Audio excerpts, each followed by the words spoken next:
everybody, to another episode of the podcast when I'm reading The Hunt of the Bismarck, Deadly Hunt by William Shiver. Okay, so, Chapter 8.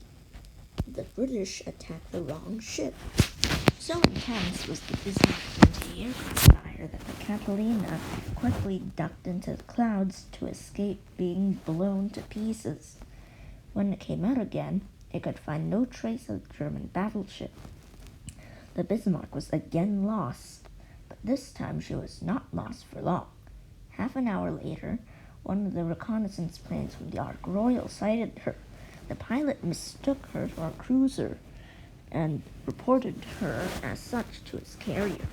The pilot of a second Swordfish, arriving on the scene 10 minutes later, was sure the vessel was a battleship. Which was it? A battleship or a cruiser, the Bismarck or the Prinz Eugen? On their return to the carrier, the flyers were closely questioned by Captain Mond. They were not quite sure which German ship they had seen. Identification in the murky weather was not easy. From a distance, the two German war vessels looked very much alike. In fact, 2 days earlier, Vice Admiral Holland on the Hood had mistaken the Prinz Eugen for the Bismarck and directed his first salvos on her. If a veteran naval officer of high rank who had spent most of his life at sea found it almost impossible to distinguish the German cruisers from the battleship, it was not surprising that airmen had some difficulty. Vice Admiral Somerville and the Renown impatiently signaled over to the carrier for definite word. Captain Mound replied that his pilots were not sure which ship they had seen. They rather thought it was the Prinz Eugen. Somerville asked what Captain Mound himself thought. Mound replied that he was certain it was the Bismarck. What was his evidence? He had none, but like Air Marshal Bowhill, he had a strong hunch. It too proved right. Early that afternoon, other planes from the Ark Royal hovered over the phantom German warship and confirmed that it was the Bismarck. Through the rediscovery of the Bismarck brought relief and joy to the British naval commanders. It also presented them with some serious problems. Unfortunately, the main British battleships, King George V and the Rodney, were too far away from their intended prey, and they were the only ones which could engage the Bismarck in a gun battle. Admiral Tovey and the King George V calculated that the enemy ship had a lead on him of at least 50 miles if she steered directly for Brest. If the Bismarck veered southward toward the center of the Bay of Biscay, the lead was about 100 miles. Since the latter course was the one which would most quickly bring the German battleship within the cover of German shore-based bombers, she would very likely steer for it. The problem that the British commander-in-chief faced was how to get at the Bismarck with his heavy guns before dawn the next day. By that time, she would reach air cover from German bombers based on the French coast. He would have to catch up with her before dark, or risk losing her again in the night. But this was obviously impossible at the slow rate he was gaining on her. Admiral Tovey saw that his only chance was to drastically reduce the Bismarck's speed. He had only two means of accomplishing this. Neither was very promising. One was by a destroyer torpedo attack. The other was an assault from the torpedo-carrying Swordfish of the Ark Royal. Torpedoes, in fact, represented his only hope, but he was experienced enough to know that a ship built as stoutly as the Bismarck could probably withstand naval torpedo hits without losing much speed. Admiral Tovey, knowing his commanders as he did, had no doubt that Vice Admiral Somerville would launch a torpedo attack from his carrier as soon as he could. No specific orders from the commander-in-chief would be needed to spur him on, and none were given. Nor were any orders given to the commander of a destroyer squadron, which had now turned at full speed toward the reported position of the Bismarck. This particular commander the Germans knew well, and they did not like him. His name was Captain Philip Vayne. On the night of February 16, 1940, he had taken his destroyer Cossack into the Norwegian fjord, boarded a German auxiliary supply ship, the Altmark, and liberated 300 British seamen who were taken as prisoners of war to Germany. In the scuffle, 4 Germans were killed and 5 wounded, with no British losses. The German Navy was humiliated. Her admirals were furious. Captain Vayne became their pet hate. On the morning of May 24th, when the Hood was sunk, Captain Vayne had been well out to sea west of the British Isles. Still on his favorite Cossack, he was in command of 5 destroyers escorting troop convoy WS-8B. This is all the protection the precious convoy of 20,000 British troops had. The battlecruiser Repulse and the carrier Victorious, which originally were to have escorted it, had been detached to strengthen Admiral Tovey's squadron. On the 25th, as the commander-in-chief searched desperately for the Bismarck, he became aware that his battleships King George V and Rodney were in dire danger of U-boat attacks because of their lack of destroyers. At 10:30 that night, Admiral Tovey therefore sent an appeal to the Admiralty for an escort of these smaller ships. The nearest destroyers to him, as it happened, were those of Captain Vayne.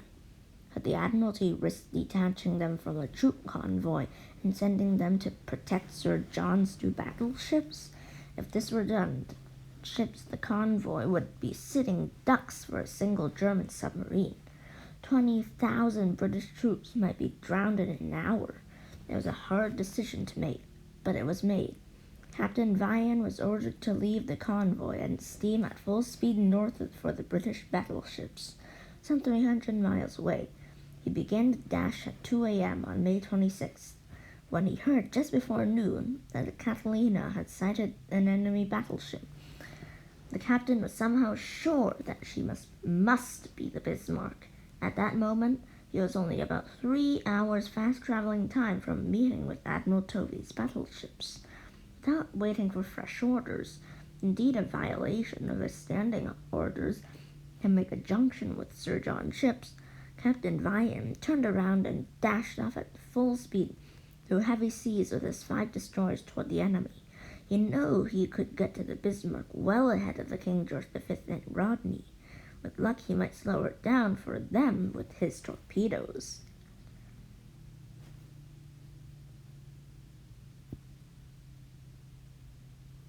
This was welcome news to the commander-in-chief.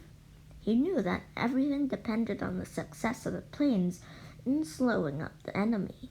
Shortly after 3 o'clock, he was further heartened by the appearance of the Rodney on the horizon of the King George V's port beam. By 6 p.m., they joined up. The older ship could make only 22 knots in the heavy seas, and she signaled this to Tovey, who had the speed of his flagship reduced accordingly. But after a few minutes, the Rodney signaled, "I'm afraid your 22 knots is a bit faster than ours." Tovey remarked with a chuckle that no one could almost hear the old Rodney panting for breath as if she tried to keep up. His ship reduced speed slightly. At such a slow pace, Sir John was reducing his chances of overtaking the Bismarck. In fact, he now realized he had no chance at all, unless the Ark-Royal Swordfish pressed home their torpedo attack and scored enough hits to bring down the Bismarck's speed by half. No planes had ever succeeded in doing that, he knew, to a battleship. It was natural, then, that Admiral Tovey should be impatient for news from the Ark-Royal as the crucial afternoon waned. The Swordfish should have reached their target, he calculated, by 3:30 p.m., but 4 p.m. came, and 5 p.m. and 6 p.m., and there was no news. The silence almost became unbearable. It was broken at 6:30 p.m. by shattering news. Sir James Somerville radioed that his planes had failed to score any hits. Sir James did not say why. Admiral Tovey concluded that they must have been held off by the powerful anti-aircraft guns of the German battleship, or handicapped by poor visibility in the storm, or both. But these were not the reasons at all. Another terrible but human error had occurred in the high seas drama. As the weather was so foul and getting worse, Vice Admiral Somerville had begun to worry that his shadowing aircraft might lose sight of the Bismarck. He had therefore decided to send off his cruiser Sheffield to establish surface contact with the enemy. She could not only shadow the Bismarck but also direct his planes to the exact target.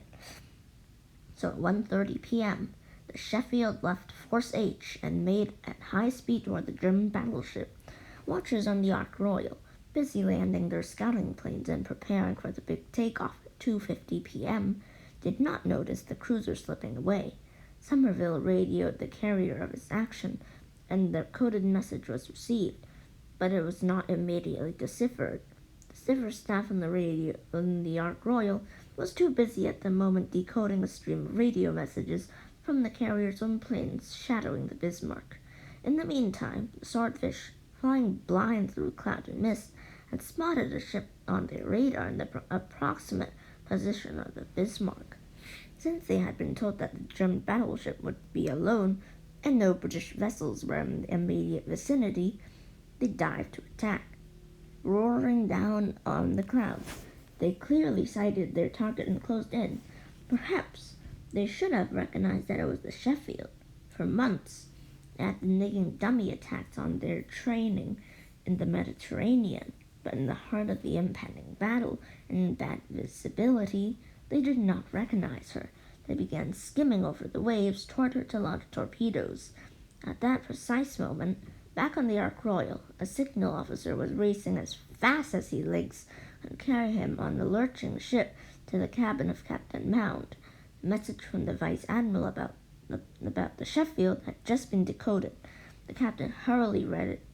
There was not a moment to lose. Desperate, dangerous measures were called for. No matter if Admiral Lutyens on the Bismarck heard his signals, Captain Mound immediately cast caution to the winds. He sent an open, urgent radio message in the clear, and coded English to his spies. "Watch out for the Sheffield! Watch out for the Sheffield!" It was too late. Torpedoes from the Swordfish were already churning through the water toward the Sheffield. Captain Lorcom on the cruiser had received the signal that the Swordfish had flown off the carrier at 3 p.m. He was therefore expecting to see them fly over. He had not quite got within sight of the Bismarck, but he knew that it was just over the horizon. He could direct the planes right onto the nearby target.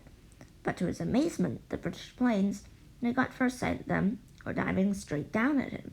Giving the command for full speed in his zigzag course to avoid torpedoes, he ordered his anti-aircraft guns not to fire. In this way, he was sure he would make it plain to the pilots that they were mistakenly attacking one of their own ships. The planes, however, kept coming in and launching their torpedoes. 6 of 7 came dangerously close, but most of the torpedoes Captain Lorcom noticed exploded harmlessly on hitting the water.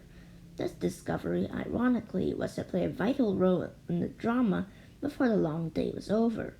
Finally, the last 3 planes recognized their mistake and swerved off without dropping their torpedoes. One of them flew over the cruiser and signaled, "Sorry for the kipper." It was a despondent crew of pilots that brought their Swordfish back to the Ark Royal that afternoon. The seas were even higher than they had when the aircraft took out. 3 planes crashed on the pitching flight deck as they attempted to land. This only added to a miserable failure. Knowing that the fate of the whole enterprise depended on the crippling of the Bismarck, the pilots had taken off full of determination. They had been told she was the only target in the vicinity. They had attacked her, but the target had turned out to be the wrong ship, one of their own. Captain Mound had not been aware of what was happening until the plane crews returned and reported to him. He told them to forget it, that it was not really their fault. After advising them to get some hot food for the chilled bodies, he promised they would be given another chance before dark. At 6:30 that evening, Admiral Dovey heard that the Ark Royal's planes had failed to hit the Bismarck. The report plunged him into gloom. He had no inkling that the Swordfish had attacked the wrong ship. He assumed that they had been valiantly tried to get on the German battleship, but had been driven off by her flak guns, or had found the visibility too bad to get in close enough for their torpedoes to take effect. Vice Admiral Somerville had promised a second attack before dark, but the commander-in-chief by this time was somewhat skeptical of carrier planes being of any use against battleships. He had some disillusioning experiences in the regard during the last couple of days, and was convinced that he could no longer count on the couple of planes on the Ark Royal. Captain Vayne's 5 destroyers would be reaching the Bismarck shortly after midnight. But Admiral Tovey's experience was that destroyer attacks seldom succeeded. He had exhausted his opportunities. He might as well face it.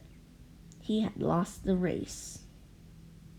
To complicate the situation, his 2 battleships were running low on fuel. The oil tanks on the King George V were down to 32% of capacity, and those of the Rodney were even lower. In fact, the Rodney had just signaled that she would have to turn home not later than 8 o'clock the next morning to refuel. 2 big ships would also have to reduce speed if they hoped to get home on the oil they had. This meant that they were in increased danger from submarine and air attack. Sir John Tovey was a realist.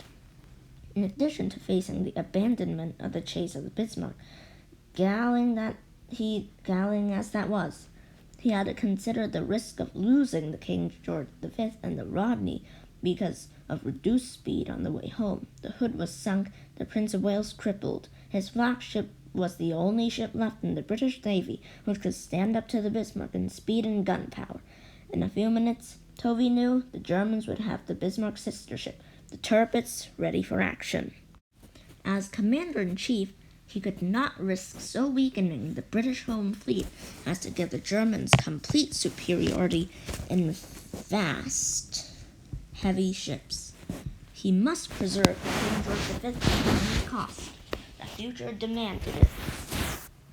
Reluctantly, and no doubt with heavy heart, he radioed the Admiralty in London and Vice Admiral Somerville on the Renown. He told them that unless the Bismarck was slowed up considerably by midnight, King George V would then break off the chase and return to home base to refuel. The Rodney would continue the pursuit until daylight. As Sir John Tovey took his dinner in the cabin on the King George V, with darkness beginning to fall that evening of May 26th, he could not hide his gloom. He had been after that elusive Bismarck for 4 days and nights. He had chased her for more than 2,000 miles through the stormy Atlantic. He had lost the fleet's most powerful ship and seen with its 2 newest battleships crippled and forced to return for repairs. He had come so near to his prey and then lost her.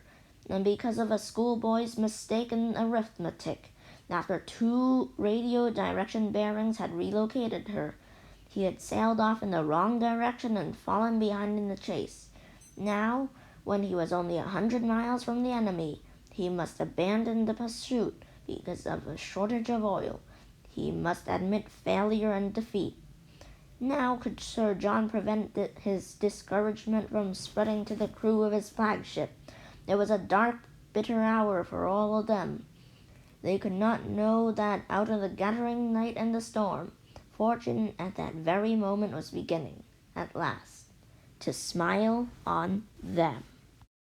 Thank you for watching today's video. Make sure to like, subscribe, and share this video with your friends. See you in the next episode. Bye!